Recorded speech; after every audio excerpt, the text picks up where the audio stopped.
વડોદરા શહેરના જે કોંગ્રેસ પક્ષના તમામ કાર્યકર્તાઓ મોટી સંખ્યામાં શહેરના નાગરિકો પણ જોડાયા છે.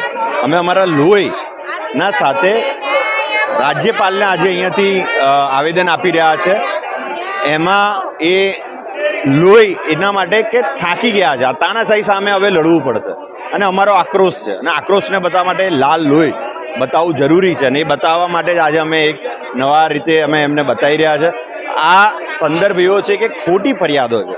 જે દારૂ લઈને પકડાયો છે, જે દારૂ વેચાતો લાયો છે, જે દારૂની બોટલ ના હેરાફેરી કરે છે, એ તમામ લોકો છૂટી ગયા છે અને આ બાકી બધા લોકો બાકી એક જેનું નામ આપે એને જામીન ના મળે કોઈ દિવસ.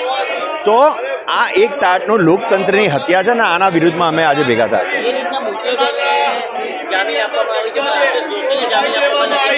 એ જ તો તાનાશાહી છે કે બુટલેગર દારૂવાળો છૂટી જાય છે, બધા છૂટી જાય છે, પણ આશીષભાઈ પર જાણી જોઈને જેલમાં નાખીને એમને ટોર્ચર કરીને કોંગ્રેસ છોડવા માટે પબ્લિક માટે અવાજ નહીં ઉઠાવવાનો, પબ્લિક માટે બોલવાનું નહીં, આની સામે જે રીતનું તંત્ર છે એનો અમારો વિરોધ છે ને એની માટે આજે અમે ભેગા થયા છે.